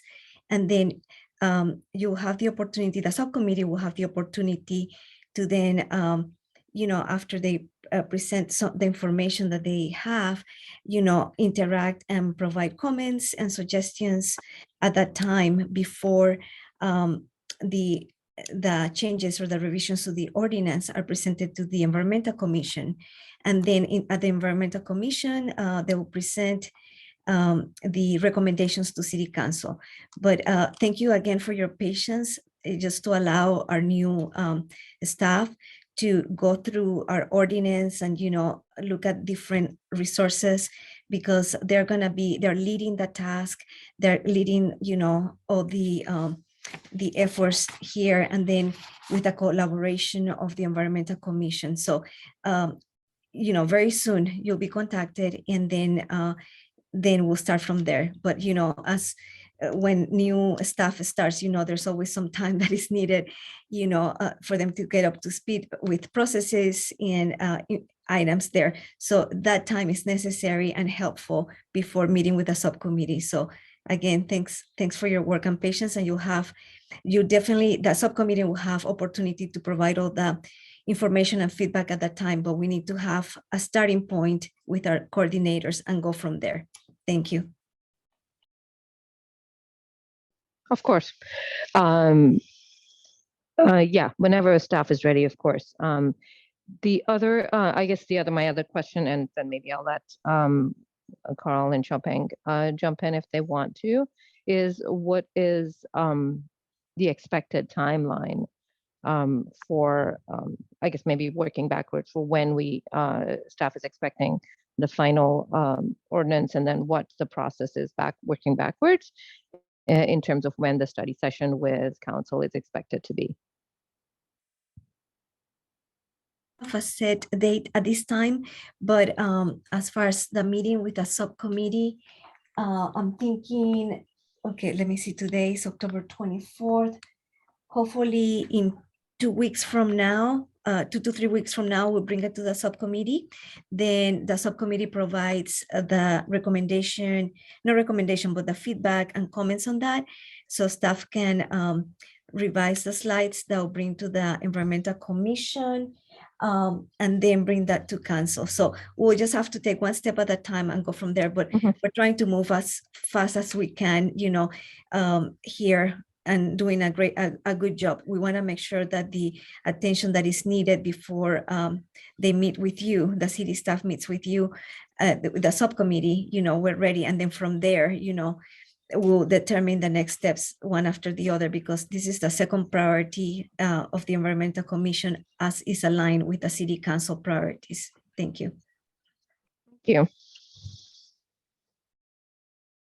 Yeah, I think it's a transition period. I think we're going to all have to adjust a little bit and, give some space for Tanya and Casey to learn and get up to speed on some of the activities that are ongoing and that have been required through the council, but also, at the commission level, we've also looked at, we have several subcommittees that are currently working. So I think, making sure, I'm asking just the subcommittees to make sure that they invite both our coordinators to the subcommittee meetings. And I would like to also say to staff that because we've been without staff for many, many months, I think the subcommittees have worked already, spent some time developing some potential policies. And I think it would be beneficial maybe for staff to know where we are, and obviously that would help them get up to speed much faster as well. So I think we just have to kind of work through the process and understand it's going to take a few weeks to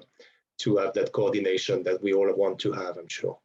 That's correct, Chair Delanu. Thank you so much. And as I mentioned at the very beginning of the meeting, our coordinators need to take the lead, and that includes in scheduling meetings as well. It's a reset from before, how the commission was working before we had, or during the time that we didn't have a sustainability coordinator. So thank you for understanding that this is a reset and adjustment period, adjustment moving forward, and we'll go from there. Thank you very much for your cooperation. Thank you. Any additional comments or?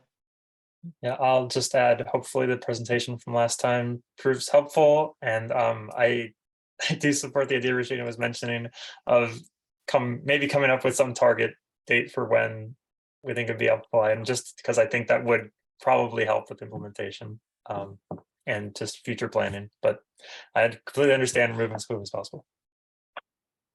Yeah, I think the target of 2 weeks to have a subcommittee meeting with staff to discuss the tree preservation guidelines and what should go into the draft ordinance is a good target if that can be met by staff, and that maybe leads us to something shown to the commission in December as well for discussion. So I just leave that, you guys can figure it out, but I just put it out there since Director Fairman had mentioned the 2 weeks already. So I think that would be a good target, I think. Yeah, that's correct. 2 to 3 weeks. And then we'll let you know as soon as we're ready. Thank you. Great, thank you. So moving on this, there are another 2 pressing questions on this. I don't see any hands raised. So let's talk about the single-use plastics now, which is the 3rd item on this staff update for the section of the agenda. Okay, thank you. And yes, just to go back on Commissioner Van Rees, your slides were very helpful, and we've been reviewing all those. So thank you for all your work on that, the subcommittee's work. Okay, so for AB 1276, so as you all know, on October 5th, 2021, Governor Newsom signed Assembly Bill AB 1276 into law to prohibit a food facility from providing any single-use foodware, accessory, or standard condiment to a consumer unless requested by the consumer.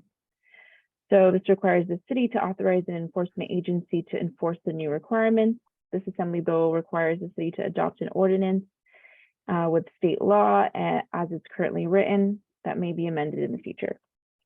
So for this, at our November 15th, 2022 City Council meeting, staff will recommend that the city conduct a public hearing and waive the reading, as well as adopt the ordinance prohibiting a food facility from providing any single-use foodware, accessory, or standard condiment unless requested by the consumer, and authorizing us, the city, to enforce penalties.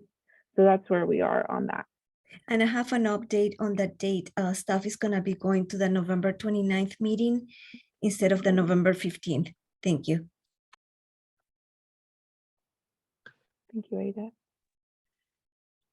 All right, so there again, I'm just going to talk about how subcommittees can work, or staff can work with subcommittees. We obviously have a single-use plastic subcommittee that's been on hold since the end of last year when we had developed a draft ordinance, and we decided because of COVID that it was not the right time to reach out to the business of the business owners to discuss finalizing that ordinance.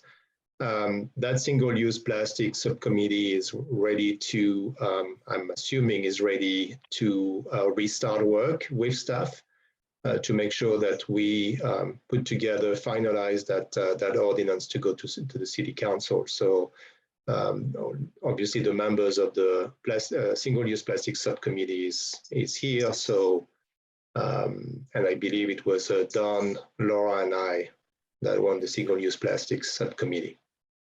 So a lot of work had been done, but I think we stopped at the point where we needed to do some outreach, which is what you are planning to do. And I at least take that to the council to authorize you to do some outreach to businesses around that ordinance. That's correct. During the pandemic, they put a stop. Oh, I hear an echo. Okay, during the pandemic, yeah, they told staff not to proceed with that, so it was on hold. And again, it's lower in the priority list, but we'll get to it. You know, again, we gotta be realistic with the resources and the staff. So the item that we are taking, as Tanya mentioned, is a 1276, which is the mandate by the state right now that went into effect. But we will get Chair Delano, we will get to the single-use plastics that you're referencing to, you know, later in the future, because we want to address the top priorities, but it is in the list of priorities. Thank you.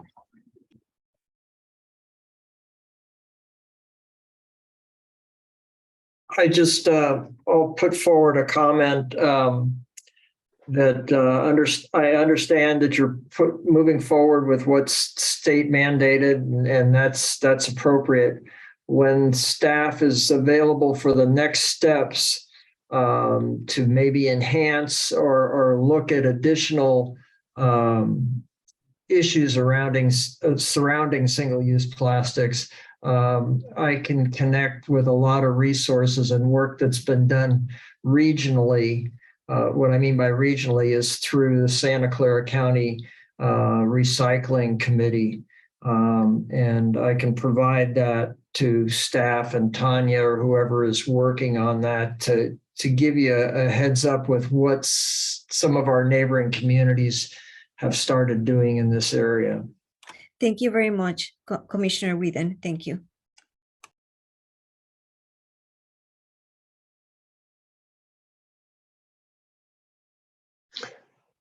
All right. Thank you very much. No more questions on this item. We can move on to the next agenda item for today, and that's a discussion item. And it has to do with primarily the EV fair. I think the discussion is all around how we move forward with the next steps, and because it's going to involve Greentown staff and the Environmental Commission. So, Tanya, do you have an update to give us on this, or? Yeah, I just wanted to kind of repeat the goal in the CAP, which is goal 1.4A. And it has specific recommendations, and I'll just briefly go over those recommendations. It's develop a yearly EV fair with participation from local dealerships and owners. Develop a map of the city charging network and available dedicated parking spaces. Create a webinar series on EV ownership. Promote all available incentive programs and encourage their use. So the goal is essentially to increase education awareness of available EV resources and incentive programs, as you all know. So, as you said, Bruno, we want to work together, but with the city and Casey and I leading the implementation of the EV fair based on this goal as the defined goal. So essentially we'd be attending meetings relating to this item, and request support on various tasks from the Environmental Commission in collaboration with Greentown. So I'll ask Carl to chime in on this one, since he's been leading the charge for the Environmental Commission, working with Greentown on this. Sure. So I've been serving as EV liaison for the EV Fair, and as of now, the representative from the city of Los Altos Hills has been in attendance for a couple of meetings and has been very active in these discussions about placements, and I know the Greentown team has started to reach out to city resources, but we'll be very happy to be connected with you. We have one member of that team in attendance. I don't know if would this be a time that they could make a public comment? Yeah, we can have a public comment. Obviously, there is also. I just want, before we do the public comment, if you don't mind, Sybil, I just want to ask if there are any questions from the commissioners first about this, or do you guys need clarification? Or because we haven't talked about it a lot. I think that's been Carl working with Greentown a lot for the past few months and trying to put something together. And also referring to what's in the cap, I think the idea there was to first work on item 1 of that particular action, which is just the EV Fair. We're not looking at this stage, we're not looking at mapping the charging stations and so on. That could be another action for a later date. But the idea was first to put together an EV Fair as early as possible, to have that education and awareness that we want to have around EVs for the Los Altos residents. And the idea was to have that EV Fair on a yearly basis and then involve residents in that fair, also involve dealerships as well. So it's a benefit for everybody. So that being said, Carl, if you don't have any more comments and if there aren't any more questions from the commissioners, we can take public comments on this item. Carl, go ahead. Thank you, Sybil. Go ahead. Thank you, Bruno. I also would like to welcome Tanya and Casey. I was impressed to hear about your backgrounds. I've connected with EMICO in the past, and I look forward to connecting with both of you in the days and weeks ahead. To introduce myself, I am Sybil Kramer, and I wear many hats. I am the chapter secretary for the Silicon Valley Electric Auto Association. I am co-chair of the Los Altos High School PTSA Sustainability Committee, and also the volunteer parent liaison to the Student Green Team Club, both of those for the past 10 years. And Tanya, you'll be happy to hear that Los Altos High School has been a green certified business, green certified high school since 2010. And I'm also very happy to be a member of the Greentown Los Altos committee that's planning an electric vehicle fair in Los Altos. This has the goal, as stated already, to increase education and awareness and to increase EV adoption, not just education, not just awareness, but get people to actually switch to buying an electric vehicle themselves. So this supports our cities and our states' climate action adaptation plans. And at this point, by the way, I would like to recognize and thank Commissioner Van Raes for his participation in our committee meetings and for being our liaison to the Environmental Commission. So thank you, Carl. The event we're planning would be held in the spring of 2023, possibly Saturday, March 25th. And it would include a ride and drive with dealerships participating, so that local residents can actually drive an electric vehicle or ride in it while the dealer representative drives it and ask questions along the way, as well as having a display of electric vehicles for the attendees to speak to owners of electric vehicles.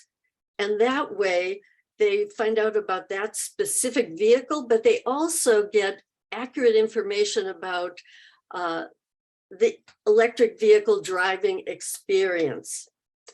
And as you may know, Los Altos already has about 300 EV charging stations distributed among the K-12 school campuses. And those were put in 2018, I think, and beyond. And these EVSEs, or electric vehicle charging stations, they're available to the residents of Los Altos and to the public in general whenever classes are not in session. So Saturdays, Sundays, from 4 o'clock on during the week, and all school vacations. So as a member of the committee, I can say that we're all looking forward to setting a date to meet with you, Tanya, and to meet with you, Casey, to discuss your help in leading, supporting, and spreading the word about the upcoming EV fair. And we also look forward to igniting your passion about electric vehicles if you're not driving one yet, and also your passion for this event in March. Thank you. Thank you, Sybil.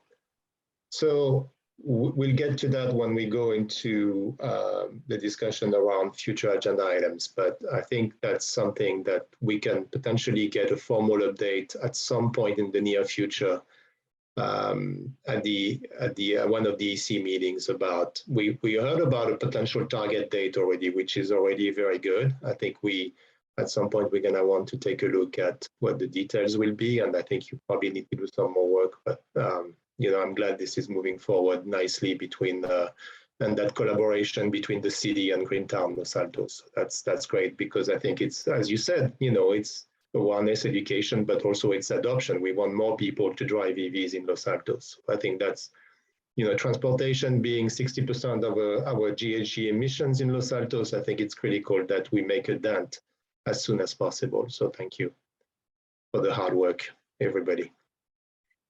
Any other questions on this or comments? All right. Thank you. Let's see.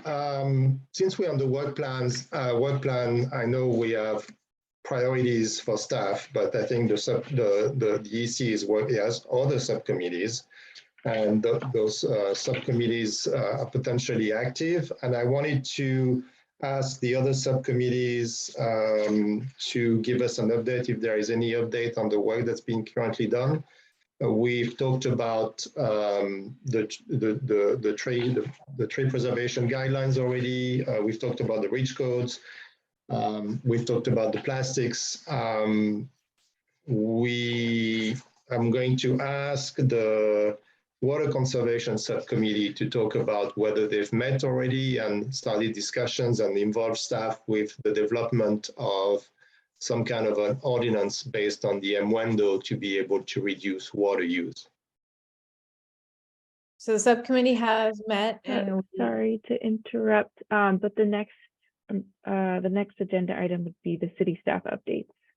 we're still on the We're on the work plan. work plan.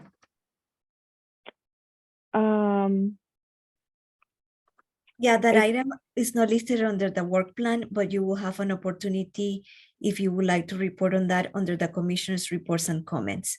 But if it's not listed in the agenda, either under the information only or discussion item, it cannot be discussed at that time. So the next item is a city staff updates. Thank you. All right, that's fine. We'll talk about that after the city staff update. So please go ahead. Thank you. Yeah, just wanted to inform you all of our compost event that happened on October 1st. We had a great turnout. We had 80 cubic yards of compost delivered to our MSC center, and we gave out 2,000 bags of pre-packed compost. And then residents who didn't have the chance to get the pre-packed compost were able to self-fill in either bags they brought themselves or bags we provided, buckets as well on site. So that was a really successful event. I had the chance to go in person and see how excited everyone was about the compost. And so, yep, that's our city staff update for this time. Thank you. Thank you very much. Okay, so we move on to the commissioners' reports and comments, and go back to the work plan and the work of the subcommittees on the items that were not discussed under the work plan section of the agenda today. So Laura, you were talking about the work that's being done by the Water Conservation Subcommittee, specifically on the Mwendo.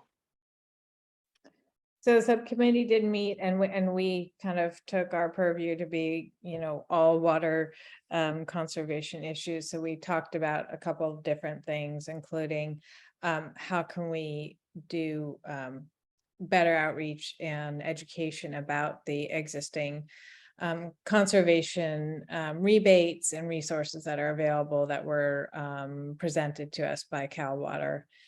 And we talked about possibly partnering at the EV fair to have some water conservation information at that as well. We were going to go through all the actions in the CAP to see which ones and pull out the ones that were water related so that we can start to look at those actions that are itemized. Or at least have a list of water related, conservation related items in the CAP. And then as far as Mwendo, just starting to try and understand the process for that. I've been starting to look into it, although there's not a lot of publicly available information. So I'm going to need to reach out to Silicon Valley Water to get more information about how that, what the options are, because we got the presentation about what the different potential options are in that that potential code, but I have not yet been able to find any, staff report or model staff report or anything like that. So I need to go back to them and get in touch with them on that. So I'm assuming from this point forward, that would be involving Tanya and Casey on that effort. Yes, thank you. And I just don't want to, I believe the water preservation is of interest to the council as well, even though it's not something that has necessarily been prioritized, but I think that's why, the work that we can do right now in the background is very useful for when we're gonna want to go to the council about that. It's actually priority number 3 by City Council. There you go. Okay, very good. And Thanks, they referred it to us to hear the Yeah. presentation on the, I can't say that, Mwendo. So Mwendo, yeah. yeah. All right, so that sounds good. Thank you, Laura, for the update. And then we're looking forward, obviously, to have more updates at the upcoming commissions meetings. Of the other, I think we talked about all the other subcommittees except the CAP implementation subcommittee. So I just wanted to give a brief update on what's going on. So you remember last month we had a presentation from Block Power about the company and what kind of services they've been providing to other cities, although they're just starting providing services specifically to cities, but and what potential services they could provide to us, the city of Los Altos. So we had a follow-up meeting with Block Power at the subcommittee level. Casey and Tanya were in attendance to start the discussion, kind of a brainstorming session around what's going to make the most sense for Los Altos if we ever want to use Block Power services. So we had that meeting, and I'm planning to have a follow-up discussion with Rupak from Block Power, and then potentially another subcommittee meeting before we can formulate anything that would would be ready to go to the commission for discussion, for further discussions. So that's one. We've been also trying to set up a meeting with Community Climate Solutions. Community Climate Solution is a local organization, I think they're based in Palo Alto, and they provide services to involve residents in climate action. So we are trying to set up a meeting to see what they could potentially provide to us, the city of Los Altos. The idea there is to look at climate actions from different perspectives. One is smart regulation, what I would call smart regulations, which is the REACH codes, for example, or any new regulation that we can put in place. Another one is education. So part of it is what we're trying to do, updating the Environmental Commission website in terms of what type of services or type of rebates and discounts and information people in Los Altos can have with regards to installing new heat pumps and climate efficient appliances, let's put it this way, or low carbon appliances. Community climate solutions could be part of that education as well. It would fall into that education bucket in addition to involving people in climate action directly. So we're looking into that. And the third bucket, in addition to the smart regulations and the education, is facilitation, helping people actually reach that goal of switching to smart appliances and carbon efficient, carbon neutral appliances. And that would be kind of like the role that a company like Block Power could play. That could be the role that SVCE could play with their new tariff on bills pilot program, which I think is a little bit delayed, but we're hoping they can come and talk to us about it early next year. So anyways, just to give you an idea of what we're looking at the CAP implementation subcommittee in terms of the various actions that would help us achieve our goal in the climate action and adaptation plan.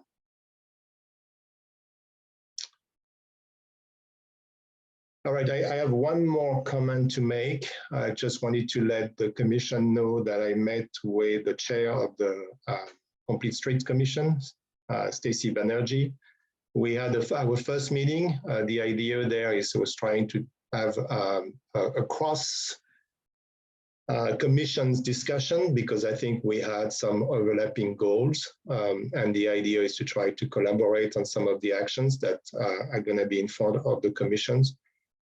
I believe their complete street action master plan is going to be reviewed by the council tomorrow. So if it's approved by the council tomorrow, there are actions in there that are of interest to this commission in line with the actions that are in the climate action and adaptation plan. So we've started that open line of communication, and hopefully that will lead to potentially cross commission work on some specific actions. So that's kind of the idea behind doing this.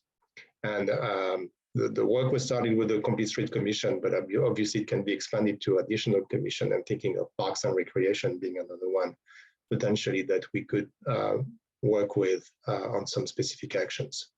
One of them being potentially the tree preservation guidelines, and if not that, at least the tree master plan. Any other comments or reports from commissioners?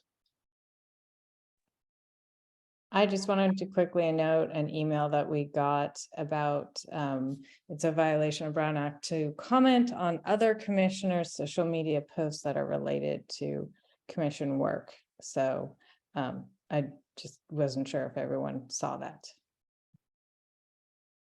Yes, good. Thank you, Laura. Yes, we all received that email. So I just want to make sure if you have not seen it, check your email box, your junk box, and read that email, which clarifies some points around the Brown Act, specifically with regards to what you can do and can't do with regards to social media comments from public officials and commissioners and so on. All right, next on the agenda is the discussion around the potential future agenda items for the upcoming commissions meetings. We have, I believe, Stacy, remind me, the next commission meeting is November 14, I believe.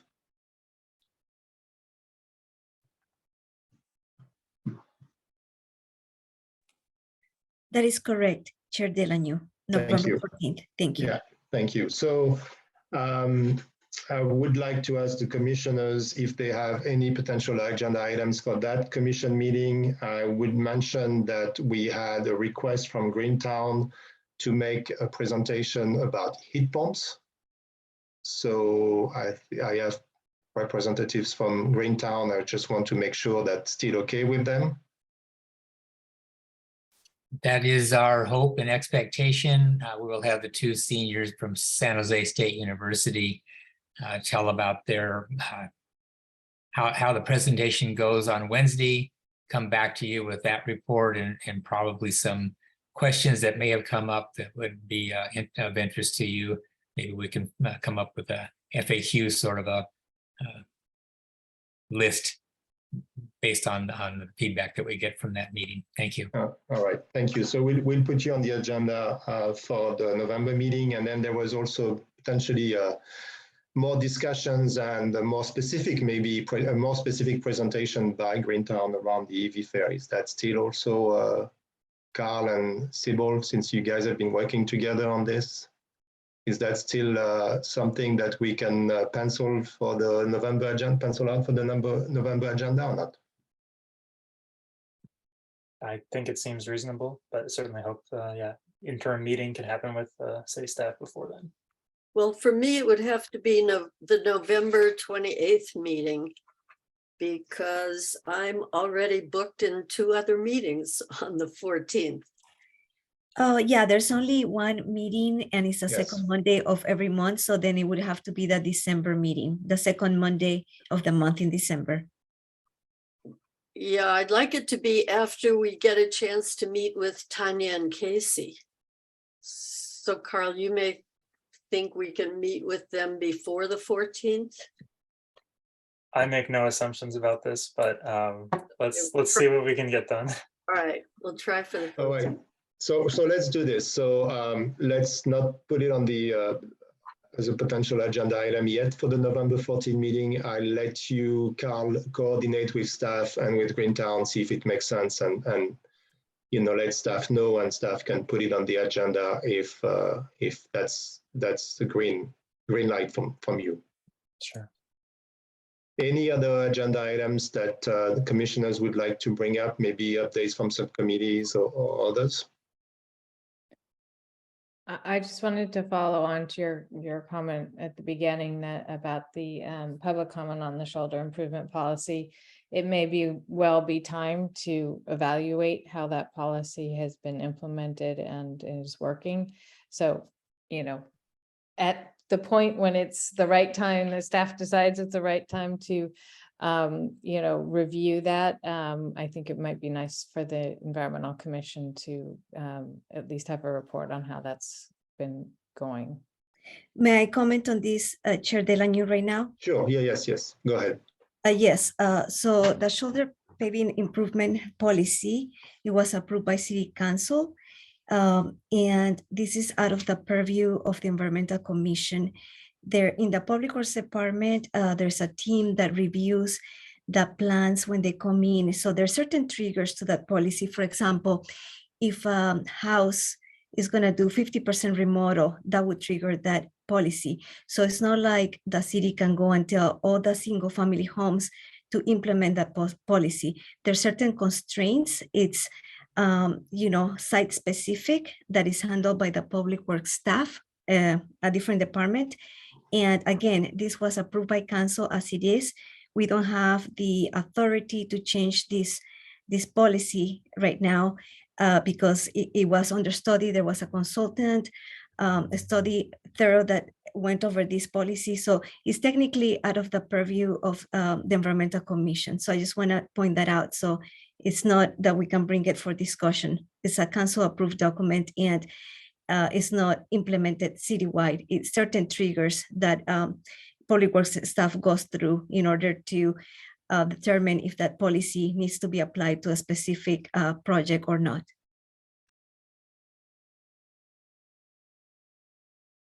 All right. I guess I agree with everything that Aida said, but I think when there is appropriate staff time, it seems to make sense. How is the policy working? Or how is the policy working? And I think that's the question that Laura was getting at, is how is it working? And I agree with Ida that it's since it is city adopted, it's not our purview to change it, but it is a reasonable question to see if it's effective or not being effective, or if it's being implemented. Yes, from the Public Works staff, I was informed that it's implemented where it's feasible and applicable. There are other factors like safe routes to school where they take that in consideration. And in those cases, that policy, they have certain applications for that. So it's in Public Works. And if you need more information, Victor Chen he's the Engineering Services Manager in Public Works. You can contact him on that. Thank you. Thank you. Yeah, I think it's probably something that we could review at some point. I think get an update on how this is going, how this is implemented, what the challenges are, and so on. But maybe not a priority for the time being. I think there is plenty of work for the commission and also for staff being new and still learning. So let's keep that in mind. Maybe we can bring that up again early next year or something. All right, so are there any other potential agenda items for next meeting in November that you would like to bring up?